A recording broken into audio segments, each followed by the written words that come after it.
Shalom, selamat pagi Bapak Ibu yang terkasih dalam Yesus Kristus.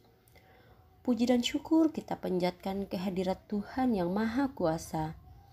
Kita boleh dipertemukan kembali dalam waktu teduh pagi, edisi Jumat 27 September 2024. Firman Tuhan yang akan kita baca bersama terambil dari Ester 2 ayat 1 sampai ayat yang ke-23. Mari kita berdoa.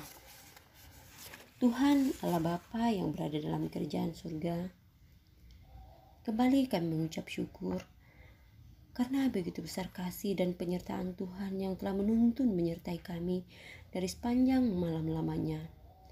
Hingga pada pagi hari ini kami boleh ada oleh karena berkat penyertaan Tuhan. Pada pagi yang indah ini ya Tuhan, kami rindu untuk membaca sebagian daripada firman-Mu. Biarlah firman-Mu ini dapat menjadi pedoman dalam setiap kehidupan kami. Tuhan, bersabdalah ya Tuhan, karena kami sudah siap untuk mendengarkan firman-Mu. Di dalam nama Tuhan Yesus kami berdoa. Amin. Ester 2 ayat 1 sampai ayat yang ke-23. Ester diangkat menjadi ratu.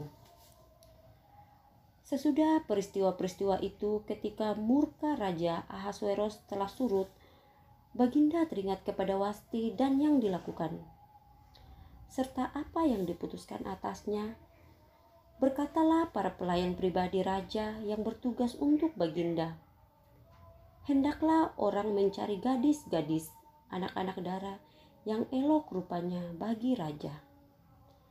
Hendaklah Raja menempatkan petugas-petugas di seluruh daerah kerajaannya, supaya mereka mengumpulkan semua gadis, anak-anak dara yang eloknya rupa, di dalam Puri Susan, di balai perempuan, di bawah pengawasan Hegai, sida-sida Raja, penjaga para perempuan. Hendaklah diberikan wangi-wangian kepada mereka, gadis terbaik pada pandangan Raja. Baiklah dia menjadi ratu ganti Wasti. Hal itu dipandang baik oleh Raja dan dilakukanlah demikian.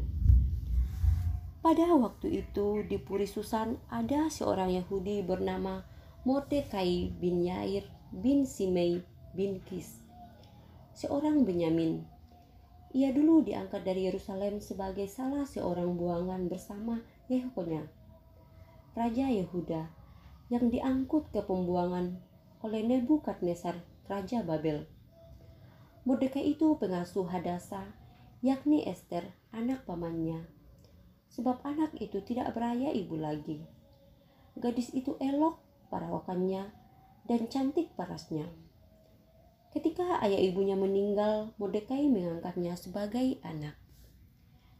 Setelah titah dan undang-undang raja tersiar, banyak gadis dikumpulkan di Puri Susan di bawah pengawasan Hegai. Ester pun dibawa masuk ke dalam istana raja di bawah pengawasan Hegai, penjaga para perempuan. Gadis itu sangat baik dalam pandangannya dan menimbulkan kasih sayangnya, sehingga Hegai segera memberikan wangi-wangian dan makanan khusus kepadanya. Ia juga memberikan kepada Ester 7 dayang-dayang yang terpilih dari istana raja dan memindahkan dia dengan dayang-dayangnya ke bagian terbaik di balai perempuan. Ester tidak memberitahukan kebangsaan dan asal-usulnya karena Mordekai melarangnya. Setiap hari Mordekai berjalan-jalan di depan pelataran balai perempuan itu untuk mengetahui keadaan Ester dan apa yang dilakukan orang terhadapnya. Sebelum seorang gadis mendapat giliran untuk masuk menghadap Raja Ahasweros, ia harus dirawat menurut peraturan bagi para perempuan selama 12 bulan. Sesungguhnya, demikianlah digenapi hari-hari untuk pemakaian wangi-wangian. 6 bulan untuk memakai minyak mur dan 6 bulan lagi untuk memakai minyak kasai, serta wangi-wangian lain untuk perempuan. Lalu gadis itu akan masuk menghadap raja, dan segala yang dimintanya harus diberikan kepadanya untuk dibawa masuk dari balai perempuan ke istana raja.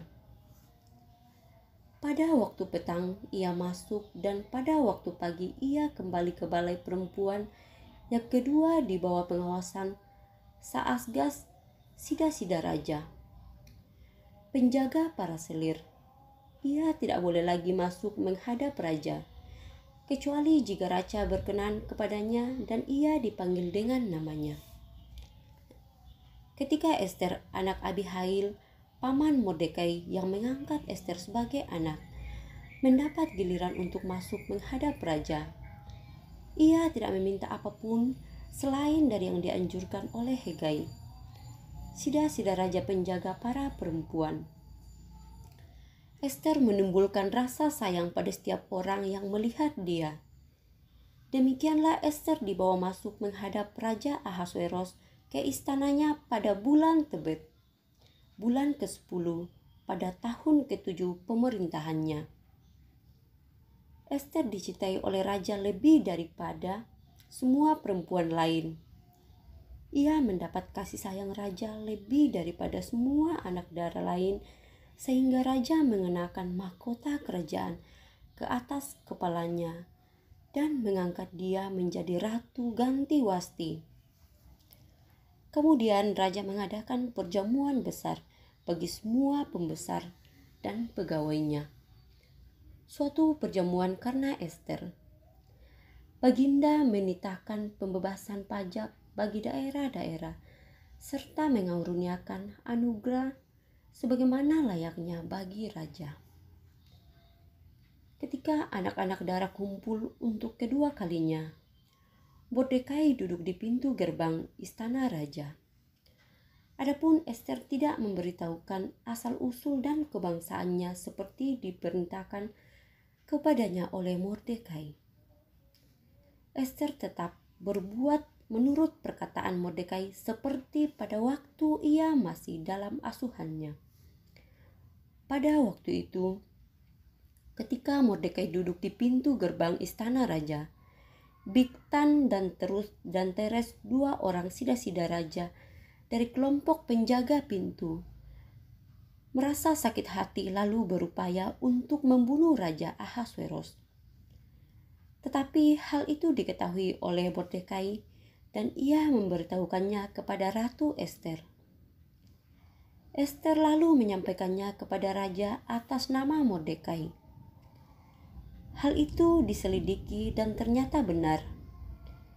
Kedua orang itu pun digantung pada tiang. Peristiwa itu ditulis dalam kitab sejarah di hadapan raja. Amin firman Tuhan. Saudara-saudara, tidak mudah melupakan dan melepaskan segala kenangan dari orang yang sangat dicintai. Butuh waktu untuk dapat melupakan atau memberi ruang bagi yang baru untuk datang. Demikianlah yang dialami dan dirasakan oleh Ahasweros pasca keputusan yang dijatuhkan kepada Wasti karena ketidakpatuhannya. Wasti dijatuhi hukuman karena tidak hanya dianggap menghina martabat raja, tetapi juga dapat menjadi bumerang dalam tiap-tiap rumah tangga umat akibat tidak adanya rasa hormat terhadap suami sebagai kepala keluarga. Putusan itu tentu saja menyakitkan Ahasweros karena ia harus kehilangan sang istri. Namun ia harus menerimanya demi kebaikan untuk semua.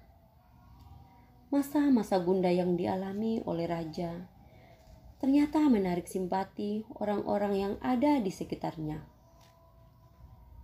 Mereka mengupayakan supaya ruang kosong dalam diri sang raja sepeninggal Wasti dapat segera terisi oleh pribadi yang tepat.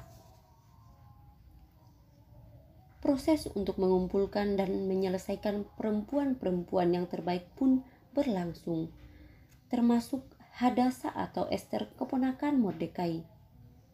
Kebaikan, kerendahan hati, keelokan paras, dan ketaatannya membuat Ester beroleh kasih sayang dari Ahasweros melebihi perempuan-perempuan lain. Kasih sayang yang diperoleh oleh Ester menjadikannya ratu menggantikan Wasti. Rasa hormat dan kepercayaannya penuh kepada sang paman yang telah mengasihinya dan mengangkatnya sebagai anak. Telah membawa Ester ke istana raja dan beroleh kasih sayang raja dan meluputkan mereka dari ancaman pembunuhan oleh Bigtan dan Teres.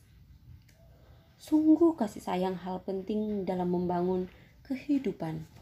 Amin. Mari kita berdoa. Terima kasih Tuhan Yesus atas firman-Mu yang masih boleh kami renungkan pada waktu teduh pagi ini. Kami bersyukur untuk anugerah dan kasih yang selalu melimpah dalam kehidupan kami. Biarlah firman-Mu yang sudah kami dengarkan ini dapat menyegarkan jiwa kami dan juga membangkitkan harapan dalam setiap kehidupan kami. Tuhan Yesus, bimbing kami terus dengan firman-Mu. Biarlah kami selalu mengucap syukur dalam segala hal. Bapa, kami berdoa buat orang tua, saudara-saudara, anak-anak kami yang saat ini berbahagia atas pertambahan usia mereka. Tuhan tuntun dan sertai dalam setiap langkah kehidupan mereka.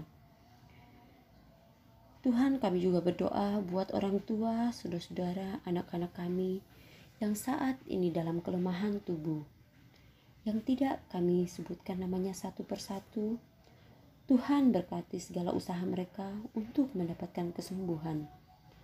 Berkati juga orang tua kami dalam usia lanjut. Kiranya Tuhan terus yang akan memberkati.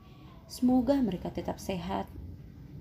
Dan Tuhan juga memberkati saudara-saudara kami yang saat ini sedang mencari pekerjaan. Tuhan yang akan menunjukkan. Yang sementara dalam menuntut ilmu, Tuhan yang akan memberkati. Biarlah mereka boleh mendapatkan hasil yang baik. Kami berdoa buat aktivitas kami hari ini. Tuhan yang akan memberkati. Biarlah semuanya boleh berjalan dengan baik. Tuhan, ini doa dan ucapan syukur kami yang kami bawa melalui anak-Mu Yesus Kristus. Itulah Tuhan dan Juru Selamat kami yang hidup. Amin. Demikianlah renungan kita pada pagi hari ini. Selamat pagi, selamat beraktivitas. Tuhan Yesus memberkati.